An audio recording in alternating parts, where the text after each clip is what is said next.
Just to refresh your mind, I am giving you this talk on biotechnology. This is mostly research-oriented course. Biotechnology is mostly research-oriented course. Since it is research-oriented course, what is research? Some definition of research. Research. You have to search again and again. Research. Research is one to see what others have seen, but to think what others have not thought of.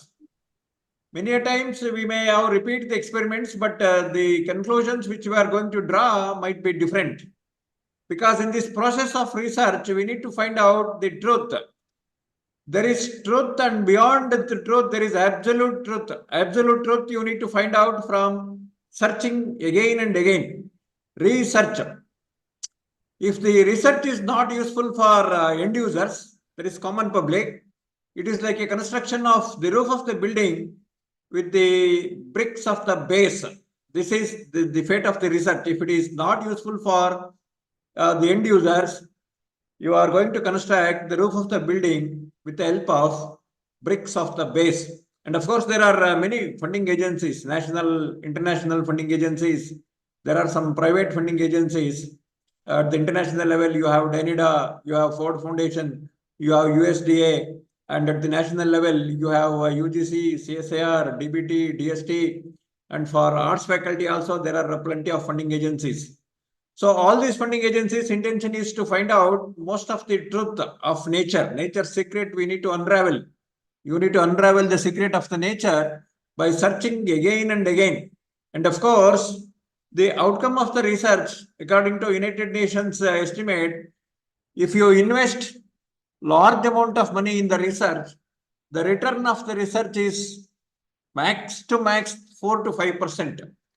That means if you want to get the 4 to 5% return, you need to invest large amount of money. And once if it is unraveled, it is of enormous amount of use will be there for decades and decades and decades. Many examples you might have already seen.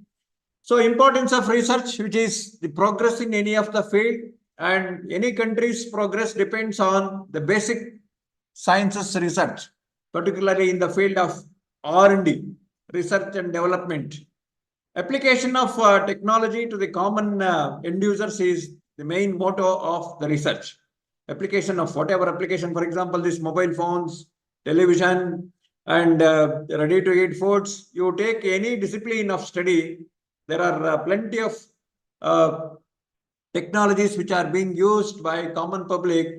All those are resultant products of decades of research, not 1 year, not 2 years. Decades of research is currently being harvested by common public or end users. So with this particular information as a background study, we shall take up, so what is biotechnology research? Particularly, biotechnology research is important as far as food production is required.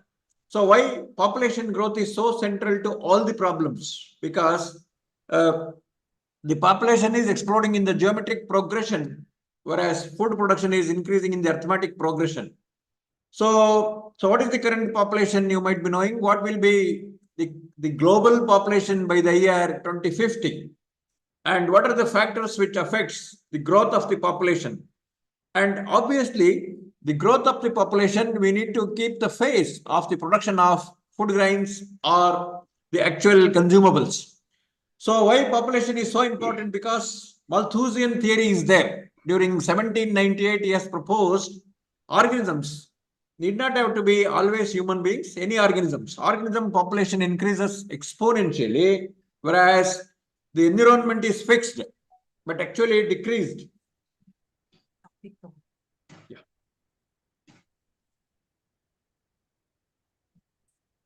Organism population increases exponentially, that is in the geometric progression, whereas the environment, the required environment is always fixed, rather decreased because of urbanization, industrialization, and various anthropogenic activities. So factually correct, but a complex problem needs to be understood properly. So modern example is high population and high quality of life. And as a result of that, people consume large amount of natural resources, nature and natural resources. Because of the large amount of consumption of nature and the natural resources, you will be finding imbalance in the nature. As a result of natural imbalance, we might come across many of the catastrophic effects of nature, which we have seen recently in the year 2020, that is COVID-19, where only this SMS is being predominantly practiced by all human beings of the globe. Although it is started from a minute organism like virus, the entire globe has shut because of this particular microorganism, that is virus. That means, although microorganisms are microscopic, if they wish to change the entire human life, they can change. Because you might have seen many of the milestones of plant pathology or general pathology in general, Irish famine, Bengal famine, all these famines are due to these microorganisms. And there are some instances where if a microorganism minds, they can change the government of a particular country or a particular state. Best example is there, because of onion disease, onion prices have gone very high, and because the onion prices have gone very high, and the opposition people have started telling, like the ruling government, you are failed in controlling the onion price, and obviously people have voted next government or next party in the subsequent elections. These are the examples which you can see in many of the states of India and also elsewhere. So now come back to biotechnology. Biotechnology, what is biotechnology? Biotechnology is the discipline which enables its exponents to convert raw materials to final products, which either the raw materials and or a stage in the population process involves the biological entities. So totally for the betterment of the human quality of life, you need to use any of the biological process. Biological process includes any of the biological entities or a part of the biological entity. So there are various definitions of biotechnology, the application of scientific and engineering principles to the processing of material by biological agents, mainly with the intention of providing goods and services. So whatever biotechnology research is there, ultimate motto of the biotechnology research is to provide the quality of life, to improve the quality of life, to provide goods and services for mankind. So this biotechnology includes integrated use of biochemistry, microbiology, zoology, engineering sciences in order to achieve technological applications of the capabilities of microorganisms, culture tissues, and the cells and the parts thereof. So these are the scientific knowledge. The basic scientific knowledge starts from cell biology, chemical engineering, computer science, material science, genetics, immunology, physiology, molecular biology, microbiology. All these are basic scientific knowledge.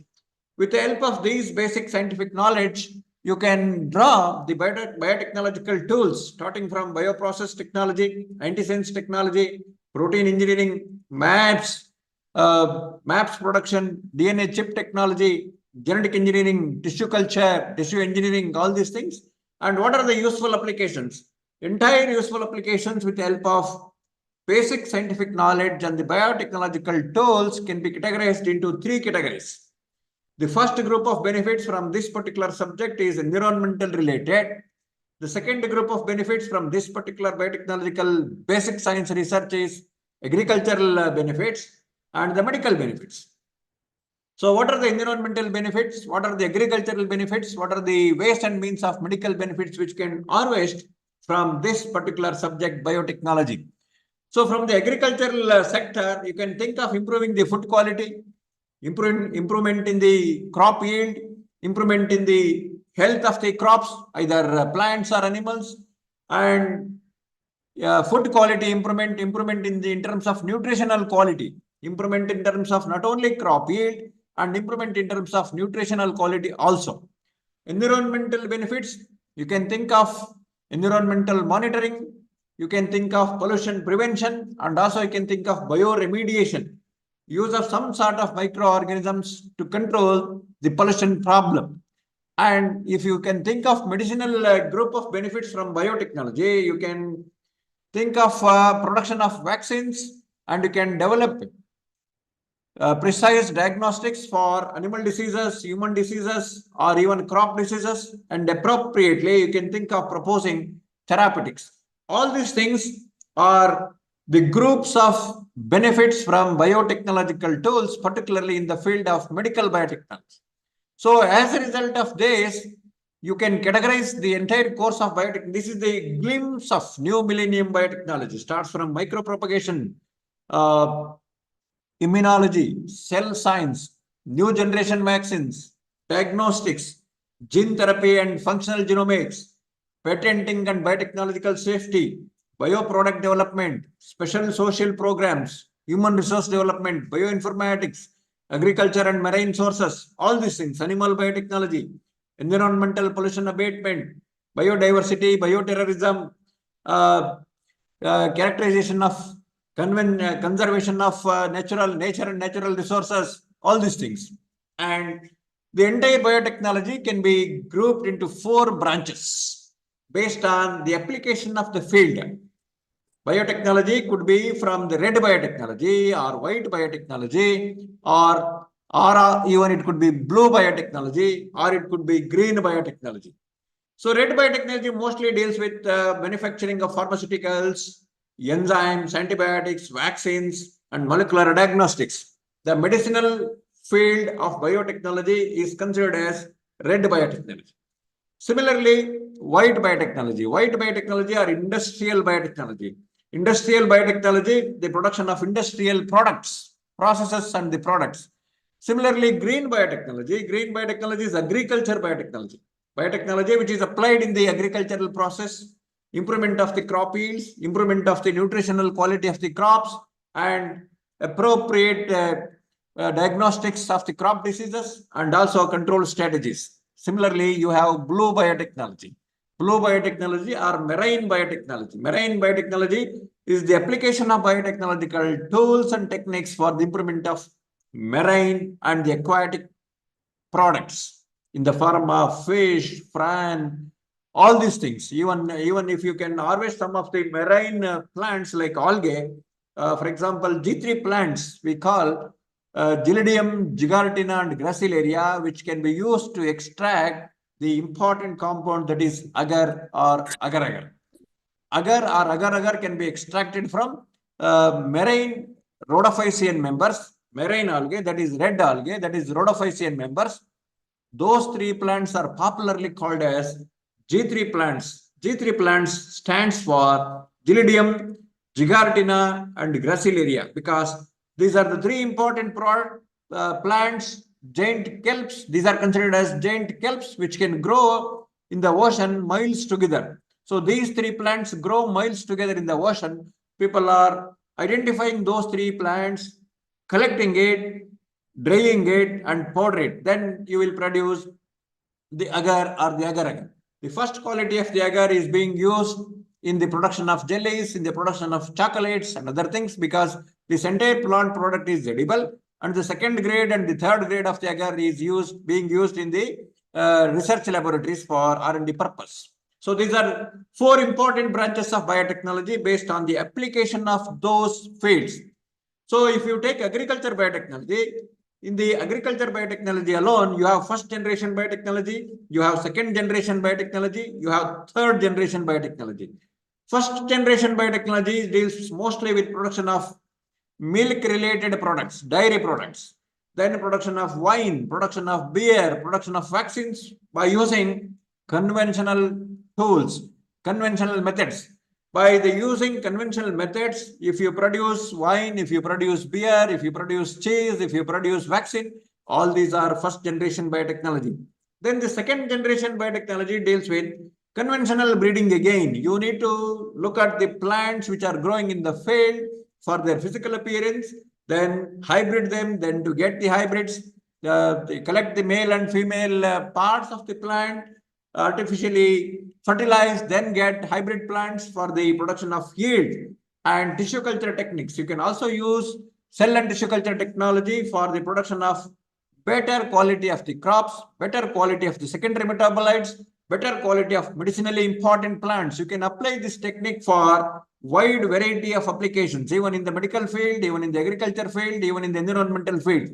And the third generation biotechnology is considered as modern biotechnology, where recombinant DNA technology is being used for the betterment of human quality of life, or genetically modified organisms, GMOs, or even omics approach for the production of quality of the required chemical compounds are totally for the betterment of human life. That is considered as third generation biotechnology. So biotechnology, although there are four different fields, red biotechnology, blue biotechnology, white biotechnology, and green biotechnology. And then if you take agriculture biotechnology, that is green biotechnology, you have generations of biotechnology. First generation, second generation, and the third generation of biotechnology. So why this agriculture biotechnology is so much important? Because of this global hunger. This is the global hunger index, where you can say the hunger index is moderate, severe, alarmingly high, and these are the area where, including our own continent and country, where the global hunger index is very high. Obviously, to feed that millions and millions of hungry mouths, you need to produce more in the less quantity of the agriculture field, because the global population is increasing in the geometric progression, whereas the grain food production is increasing in the arithmetic progression. So obviously, we need to keep the phase of both global population and food production. So that means population explosion and the increase in the food production should go hand in hand. Otherwise, it will be difficult to maintain this phase.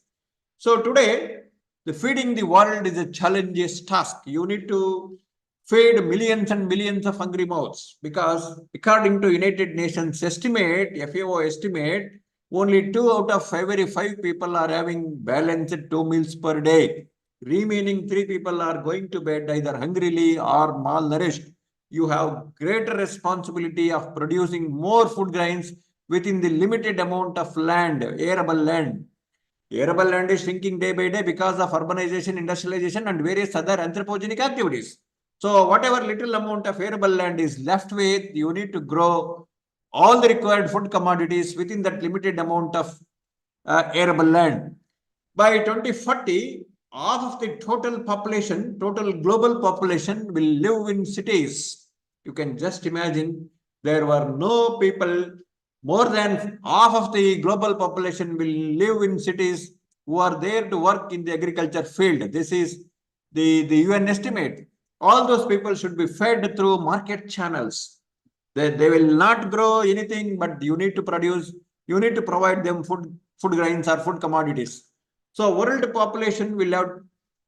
food production will have to be doubled on the existing land over the next 20 years to meet the population growth, because the entire population is increasing in the geometric progression.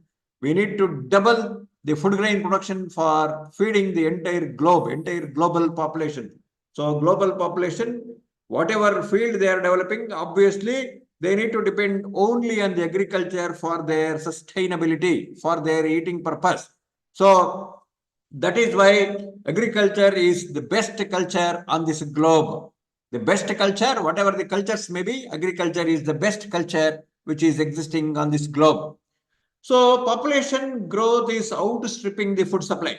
So this is the food production graph, and this is the population graph, population explosion graph. Food production is if the gap of these two graph lines, if it is increasing, it is very difficult. Almost they should place hand in hand. Population growth is outstripping the food supply. The world population is expected to reach 9 billion within another, almost it is reaching over 10 billions by the year 2050, while agricultural production is growing at very slower rate of about 1.8% increase in the annually per annum. So obviously, whatever research in the R&D you invest, you need to reduce this gap between food production and the population explosion. Up to certain time, it was almost they are going hand in hand, but now the gap is increasing. So this gap we need to reduce of population explosion and the food production. Many countries are not self-sufficient in the food grain production. They are depending on other countries for their food grains. What could be the reasons for all those things?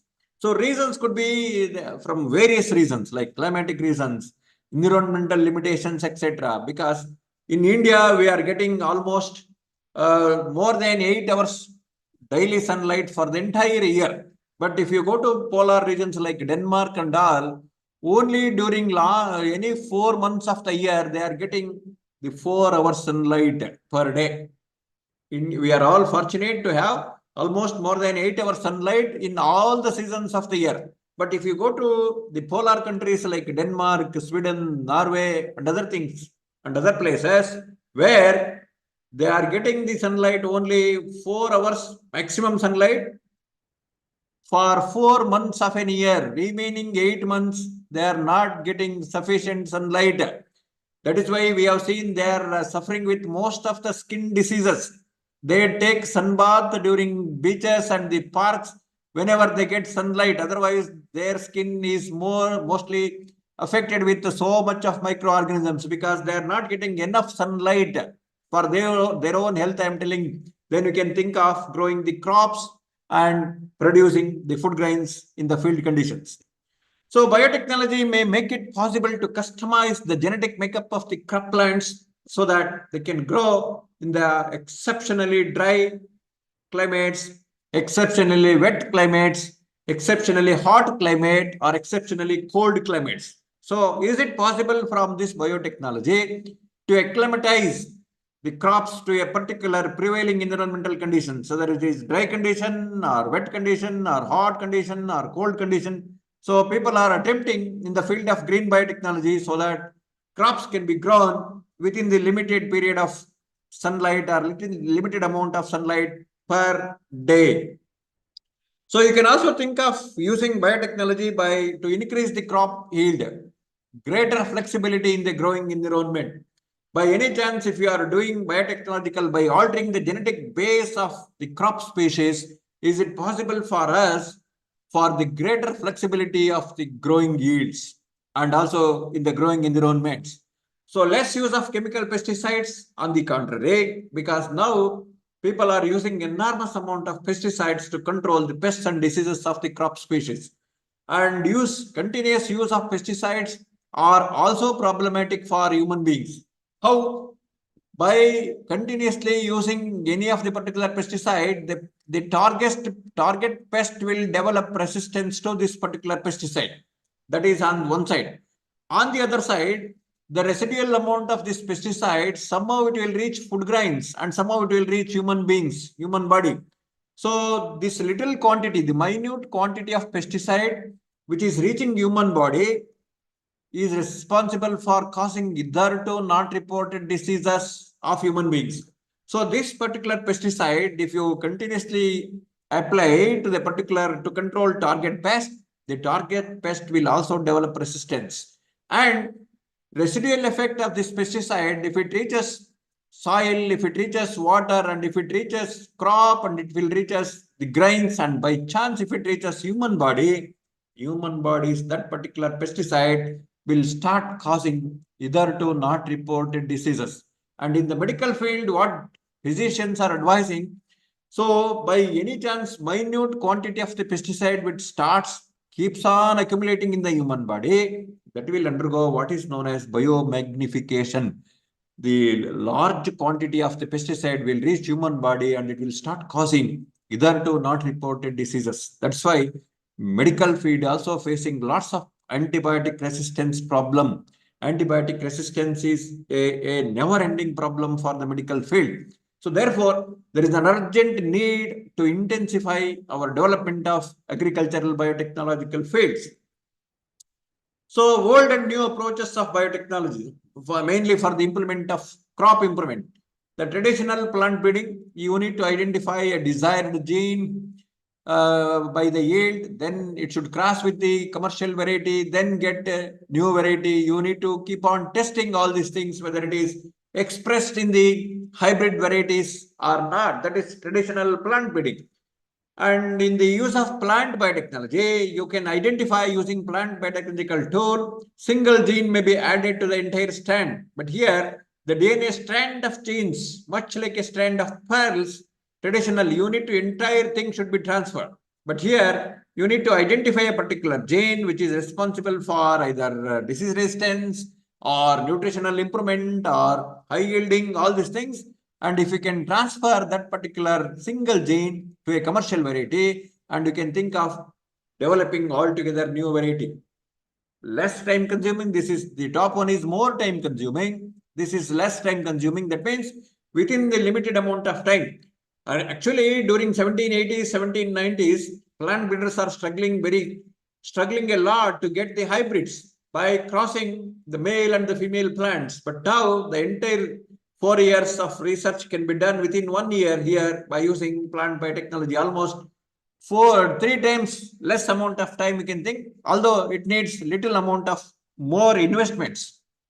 So biotechnology of plants and specific crops, including genetically engineering for crop yields and quality traits, or even metabolite production, or rapid clonal propagation, or even for germplasm conservation.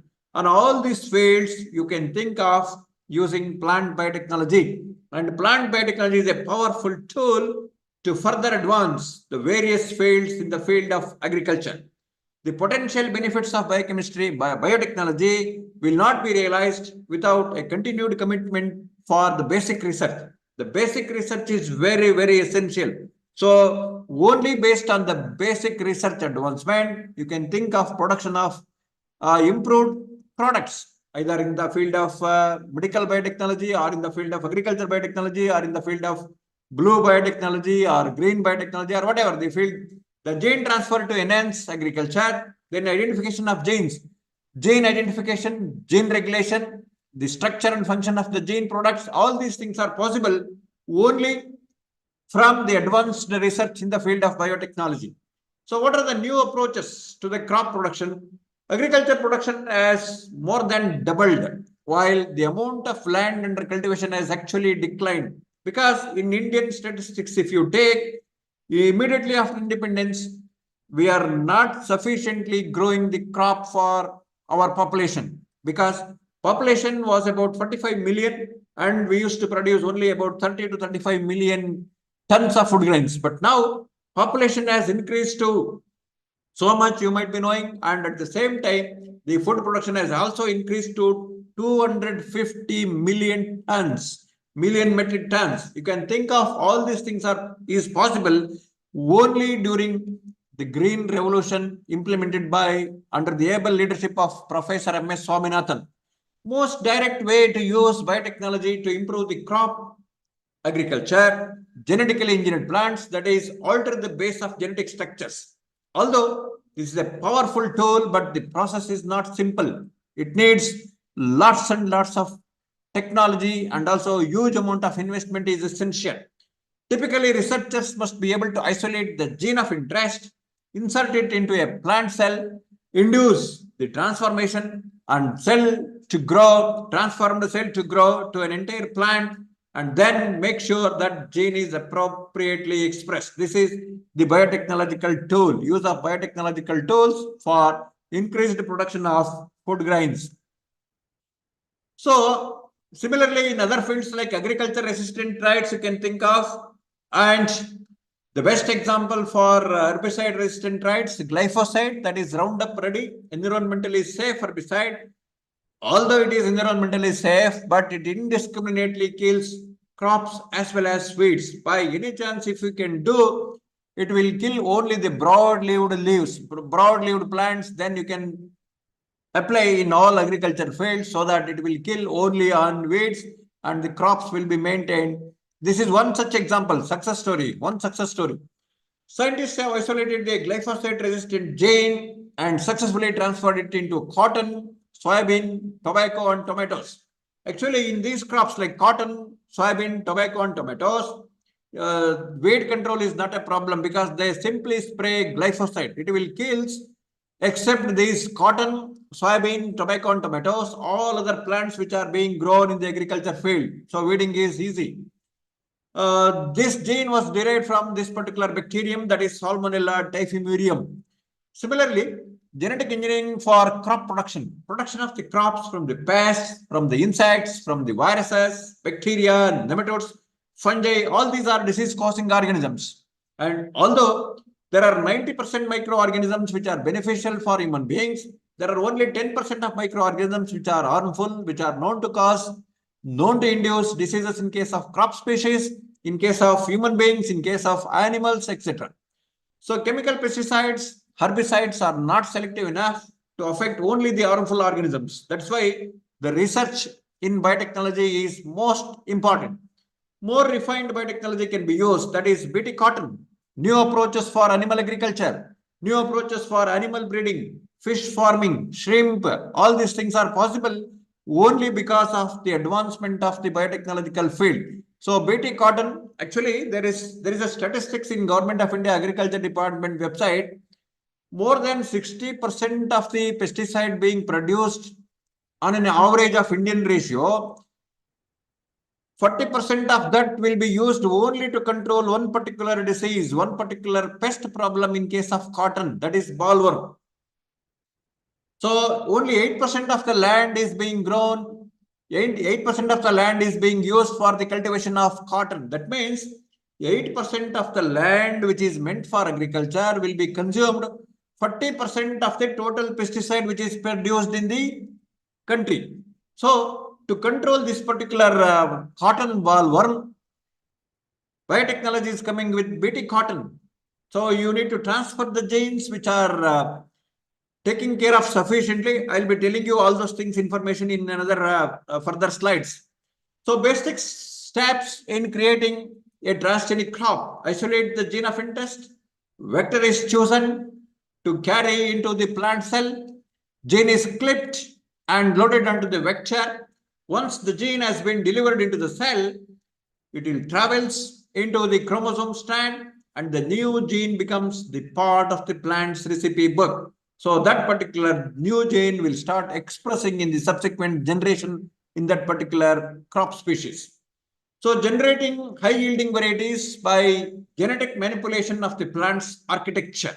The major factor that contributed to the success of the green revolution in India was the introduction of high yielding semi-dwarf varieties of wheat and rice in combination with the application of large amounts of nitrogen fertilizer. These are the resultant products of, under his able leadership, Professor M.S. Swaminathan, DG of ICR and DG of International Rice Research Institute, is responsible for success in the green revolution and is responsible for India from begging bowl. It has transformed into the self-sufficiency.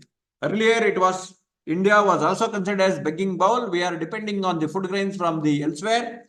USA and other countries used to supply food grains, and because of the sustainable efforts of Professor M.S. Swaminathan and Srimati Indira Gandhi, India has reached self-sufficiency in the food grain production.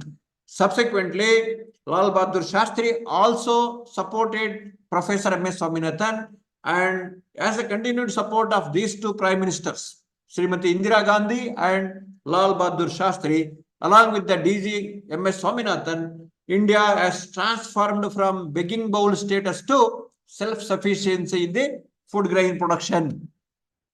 So generating high-yielding varieties by genetic manipulation of the architecture. There are several crop species and the genes of interest and the purpose, the application part, several parameters such as plant height, tiller number, the rate of photosynthesis, photoperiod insensitivity and resistance to pests and diseases are associated with the high increase in the yield. These are the plant species where the success stories of biotechnology you can think of. Rice for semi-dwarf, this is the gene, and Arabidopsis, this is the application. Rice, barley, all these crops, even cotton, tomato, brinjal, BT brinjal, not in India, outside. So reduced impact on pesticides.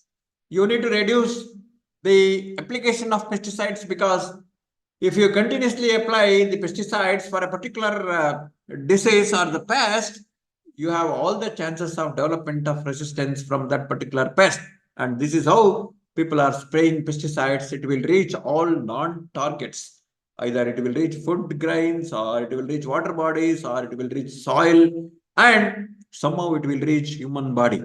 That is why human body is being faced with either to not reported diseases, and the rates of all existing diseases have been tremendously increased in the outside elsewhere of the globe. The cancer rate has increased like anything, and all other diseases rates have been increased, and the development of resistance to all the drugs which are used to control a particular disease is also increased because of this amount of pesticide being applied to control pests and diseases of the agricultural crops. On the other hand, Bt crops can protect against specific insect pests. How? A unique feature of this insect disease causing organism, Bacillus, unique feature for this insecticide, Bacillus thuringiensis, is its production of crystal-like proteins that selectively kill specific groups of the insects. When insect eats these cry proteins, its own digestive enzymes inactivate the toxin form of the protein, and the cry proteins bind to specific receptors on the intestinal walls and rupture the midgut cells of the insect, so that insect will automatically kill. Generally, what you can think of, any of these proteins will work based on the pH of the microclimate.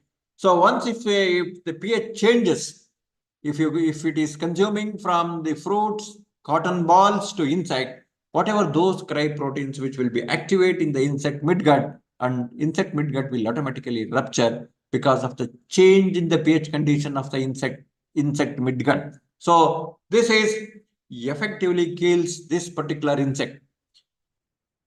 The normal way to control this particular insect, you need to use tremendous amount of insecticide. Almost 40% of the insecticide produced in the nation is used to apply to control only this particular insect. And the crop is, the total area of this particular crop is only about 8 to 10%. That means 8 to 10% of the arable land is consuming 40% of the total pesticide which is being produced in the nation. That is the problem.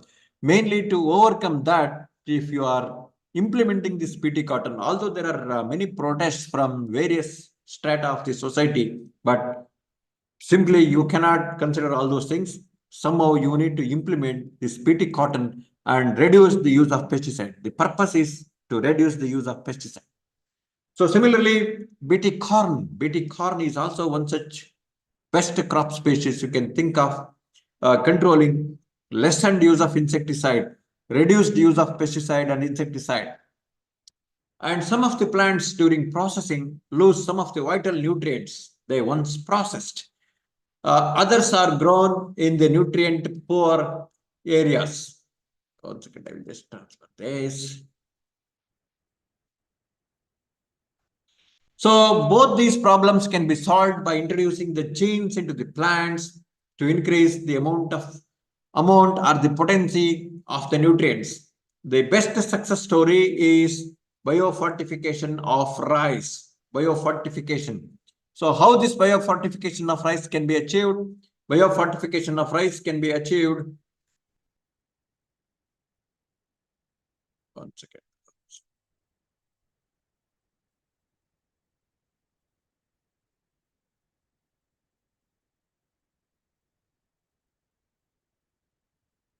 So scientists have engineered the golden rice, which has received the genes from daffodil and also from the bacterium that is Erwinia carotivora, to make it to beta carotene rich. So this particular technology offers a promise in helping the correct worldwide vitamin A deficiency, because this is Switzerland professor Ingo Putricus with his beta carotene enhanced rice. This is the golden rice. This is the normal rice. When you transfer the genes from the daffodil and also from the Erwinia bacterium to the normal rice, this will produce provitamin A rich golden rice. This pro-vitamin A rich golden rice is sufficient to take care of your vitamin A deficiency. You know, vitamin A deficiency is leading to night blindness and many other problems. So mainly to overcome all those problems, this golden rice rich pro-vitamin A can be used. This United Nations Organization, FAO, has recommended some of these use of this golden rice to the areas where the infant mortality was very high. For example, in case of Bangladesh, in case of Sudan, in case of Ethiopia, some of the African countries, the newborns, most of the times, more than 30% of the newborns will never reach the age of 1 year. That is the condition. Upon continuous use of this golden rice for 4 years or the 5 years, the infant mortality from 30% to 5% or 10% they have reduced. By using this golden rice, they have reduced the infant mortality or to correct the inborn errors. Because many times those are the poor countries very difficult to afford vitamin A rich commodities. Beta carotene, how this beta golden rice is being transferred? This is the mechanism of transferring the daffodils genes and also genes from the Erwinia bacteria. These are the bacterial cells, Erwinia bacteria, and the plants of daffodils. The genes give the golden rice its ability to make beta carotene in its endosperm, the interior part of the kernel, come from this particular plant. The source of the genes for the golden rice is two sources. One is from plant source, the other one is from bacterial source. This bacterial gene, Erwinia keratovora, and also the plant source, daffodil, is being transferred to this particular rice plants. How the biotechnological tools and techniques will be helping in transfer of this particular gene. These genes, along with the promoters, promoters are the segments of DNA that activate the genes, are inserted into the plasmids, small loops of DNA that occur inside the species of bacterium known as Agrobacterium tumefaciens. These sources of genes from daffodils and the Erwinia are isolated and by construction of plasmid, then they are transferred to Agrobacterium, then they will be transferred to this particular rice plant. So these agrobacteria are then added to the petri dishes containing rice embryos. As they infect the embryos, they also transfer the genes that encode the instructions for making the beta carotene, that is pro-vitamin A rich beta carotene. The transgenic rice plants must now be crossed with the strains of rice that are grown locally and are suited for a particular region's climate and the growing conditions. This is the success story, one of the important success story of plant biotechnology to arrive at this golden rice. So other users using patented technology from this particular company, you can also think of enhancing the keeping qualities of the tomatoes. Otherwise, the vegetables are highly perishable commodity. We have seen in televisions and in the newspaper, most of these tomato grown farmers, they are dumping the tomatoes on the roads because those tomatoes are reduced price. Those farmers are not getting sufficient price or normal price or justifiable price. They produce more quantity and these tomatoes are highly perishable. Vegetables are highly perishable commodity. Otherwise, they are being used. So by any chance, by using these biotechnological tools and techniques, if you can increase the shelf life or the keeping qualities of this highly perishable commodity, the farmers are getting the justifiable price so that the shelf life of the tomatoes can be increased for 1 week, 10 days, 15 days, or 1 month. Those experiments are also going on, and there are some private companies in USA, they have released this particular product, increased the shelf life of tomato. Normal, in case of normal tomatoes, max to max 1 week you can preserve. But by any chance, using these tools and techniques of biotechnology, the shelf life of the tomato can be increased from 1 week to 1 month. The farmers will be getting the normal price and the food quality, wastage of the food is also reduced. That is the intention. So these genetically modified tomatoes promise less waste and high proteins. Typically, tomatoes produce a protein that softens them after they have been harvested. Scientists can now introduce a gene into the tomato plant that blocks the synthesis of that softening protein. If the softening protein is not there, the tomatoes will be fresh for 1 month or 15 days or something like that. Without this protein, the genetically altered tomato softens more slowly than the regular tomato, enabling farmers to harvest it at its most flavorful and nutritious wine ripe stage, so that the transportation also can take up. There are some areas where tomato prices are very high, and there are some areas where tomato prices are very, very less. In the areas where tomatoes are being produced more, farmers are dumping the tomatoes on the roads.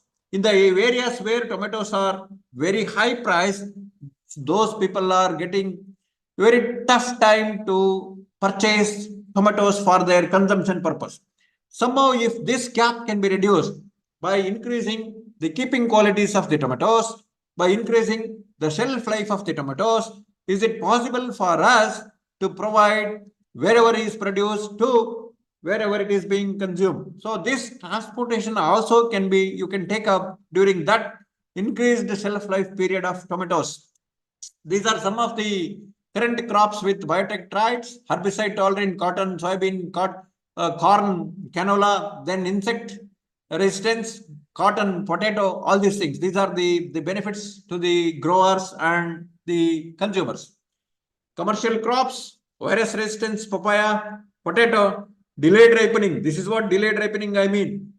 High quality of food, longer shelf life or increased shelf life. And virus resistance, which is lower the cost, higher quality of the foods, less acres being used. And biotech benefits and risks. There are also some risks. You need to concentrate. You need to address those risks also. Decreasing reliance on the pesticides, insect resistance management, gene flow, and outcrossing. And you have all the chances of reaching this particular gene to the non-target source. Human and the wildlife environmental health, preserving genetic diversity in case of plants and animals, and what is the economic impacts, all these things.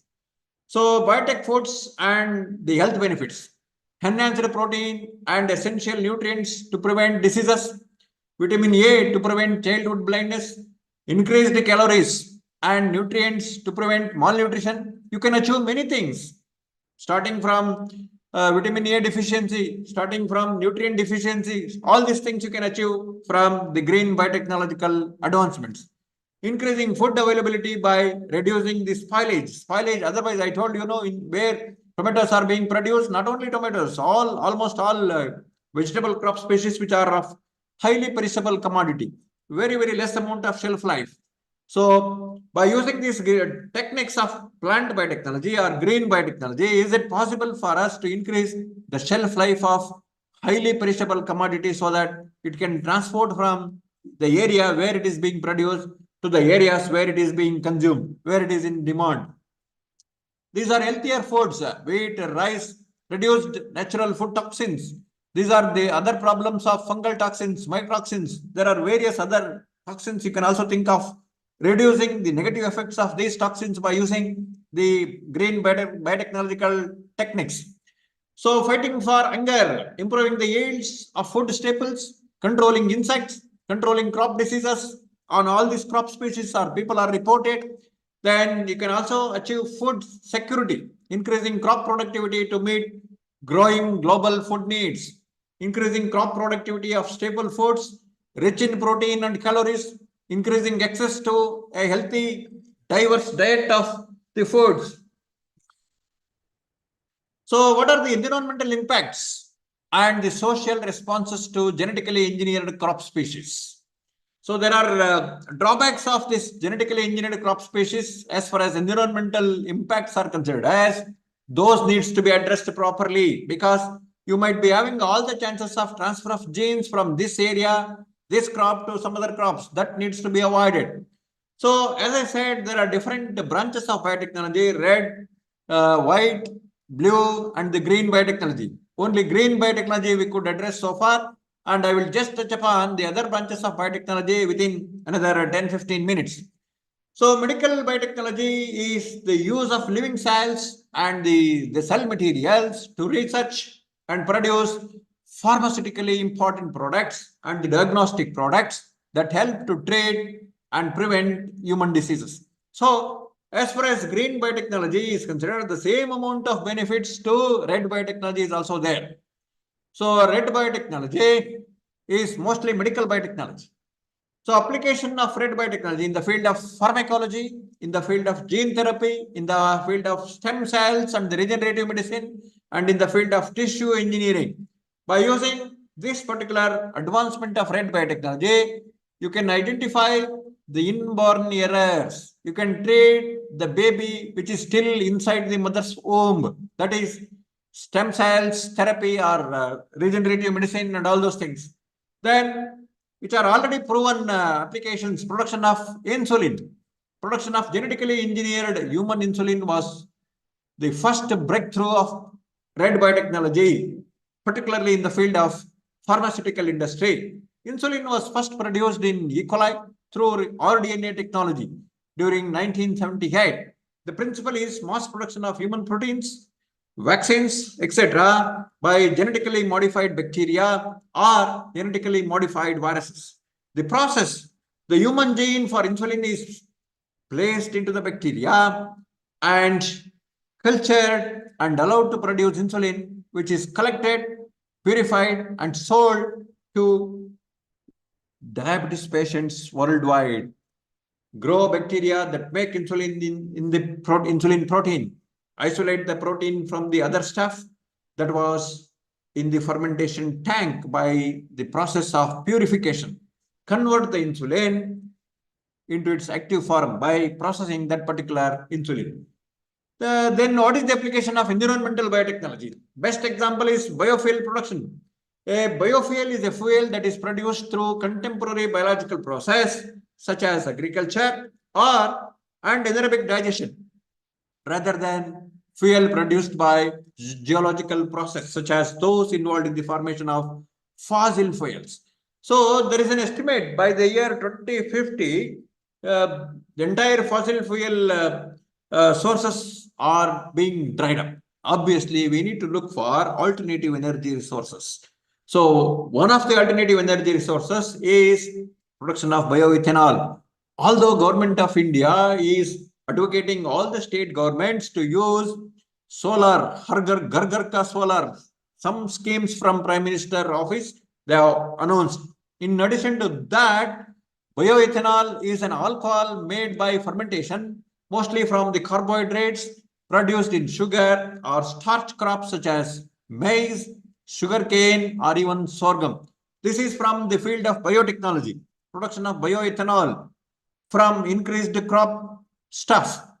So biofuel, a natural liquid fuel made from renewable agricultural resources, generally blended with conventional fuel and can be used in existing engines. You might be reading in the newspapers, Karnataka state government, KSRTC buses are being supplemented with 18% of biofuel into regular diesel engines. 18% to 20%.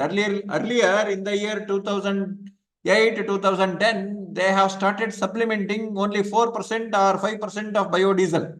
But now they have increased to 18% or 19% biofuel along with the diesel engines, existing diesel engines, which causes no perceptible differences in engine performance and improves the properties and the quality of conventional fuel. And most of the crop species which can be used like Jatropha, Fungemia, sugarcane, maize, all these things, Jatropha seeds, Fungemia seeds, sugarcane bogas, and the maize, the fodder can be used to produce this biofuel. What are the environmental benefits? Contains no sulfur, otherwise environmental pollution is the major from burning of these coal fuels. Reduced hydrocarbon emissions, reduced carbon monoxide emissions, reduced particulate matter, nitric oxide emissions, not influenced. On a life cycle basis, produces 78% less carbon dioxide than the conventional fossil diesel. So much of amount of benefit is there from the use of biodiesel. Almost 70% of less carbon dioxide being produced when you use biodiesel instead of regular fossil diesel contributing enormous amount of carbon dioxide, so that global warming is also increased, mainly to avoid this increased carbon dioxide concentration or increased global warming. You need to advocate use of biodiesel, which is non-toxic, which emits less amount of carbon dioxide. Almost 75% of less amount of carbon dioxide can be emitted from the use of biodiesel rather than fossil diesel, an environmentally friendly fuel. This is clean and safe. Other than this, bioethanol, this is how 1 ton of maize is equal to 425 liters of ethanol you can think of producing. So 20 liters of biodiesel, and there are other part of the globe already implemented this particular process where ethanol powered buses you can think of operating in Germany, operating in UK, operating in USA. All these buses are ethanol powered buses. Instead of fossil fuel, you can use soybean biodiesel powered buses. So biodiesel is responsible for reduced carbon dioxide, reduced global warming, and reduced particulate matters when compared to diesel powered vehicles. Diesel powered vehicles are responsible for releasing large amount of carbon dioxide, large amount of other particulate matters, and all those things can be avoided when we use the biodiesel instead of fossil fuel. On one side, fossil fuel, all sources will be getting dried by the year 2050. That was the estimate. The other, this thing is, fossil fuels are also responsible for causing enormous amount of pollution. So all these things you can avoid by using this biodiesel. So from one source, you can solve two problems. Use of biodiesel can solve pollution control problem, pollution abatement, and also as energy source. Biodiesel is produced from oils and fats using transesterification and is most common biofuel in European countries. Biodiesel powered bus, particularly soybean powered bus. These are the things which are already happening elsewhere of the globe, other part of the globe. So these are ethanol filling stations, just like our regular petrol pumps. These are biodiesel filling stations. These are already there in European countries. Then the biohydrogen. Of course, this is not directly relevant to biotechnology. Biohydrogen is defined as the hydrogen produced biologically, most commonly by algae, bacteria, and archaea. Use of biotechnological tools and techniques, you can think of production of increased amount of algae, increased amount of bacteria, increased amount of archaeal organisms, so that biohydrogen can be produced by algae, bacteria, or archaea. Biohydrogen is a potential biofuel obtainable from both cultivation and also from the waste organic materials. These are hydrogen run cars. This car runs on hydrogen, biohydrogen. This bicycle runs on biohydrogen powered cars and biohydrogen powered bicycles. By using these biotechnological tools and techniques, you can think of production of more energy from algae, more energy from bacteria, more energy from archaea. Biohydrogen production can be increased so that can be served as the energy source for the transportation field, transport sector. So simply the way forward is there. The new technology has tremendous amount of growth, transform the agri-food sector. If the economics and all institutes, public institutions will also be vital in the development of receptive market for biotechnologies and also genetically modified agri-food products in the developing countries. So although there are huge amount of views and cries, people are making dharnas, protest, strike, all these things. So somehow simply we cannot leave this biotechnology without the commons usage. Obviously, directly or indirectly, today or tomorrow, people have to depend on the tools and techniques of biotechnology. Otherwise, there is no sustainability of the present energy sources. As majority owner and the key beneficiary of the technology, the industry has the most to gain and to lose from the market failures. So far, the firms in the sector have been very effective in marketing their technology to producers, but have almost completely failed to create positive or accepting consumer markets. So there, the acceptance, the public acceptance or the awareness creation is lagging behind. In short, the prospects. Any questions you have in between? No, sir. Okay. In short, the prospects for a better bioengineered world will not be determined by the science, but by the capacity for public and private institutions to adopt, and adapt the use of new technology in the commercially and socially beneficial ways. All these headquarters of the administrative, the power centers, the administrative power centers should create lots and lots of awareness for the use of the products of biotechnology. Otherwise, this developing world simply cannot leave biotechnology and think of living or leading their comfortable way of life. Without the tools and techniques of biotechnology, you can never ever think of comfortable, sustainable life. Obviously, these power centers should create a sort of awareness in common public for the better use of biotechnological products. So the developing world simply cannot afford to do without the biotechnology. Even if you are not ready, even if you are not willing to adopt, obviously there is no other alternatives without biotechnology. So biotechnology is the only alternative for the future. Otherwise, there are plenty of other drawbacks of biotechnology are also there. But in spite of all these drawbacks, when you compare the negative effects of other technology or other means of life, biotechnology is standing forefront. So there can be no peace until the people have enough to eat. Investments in the agriculture research today can cultivate peace tomorrow. That is the intention. So there can be no peace until people have enough to eat.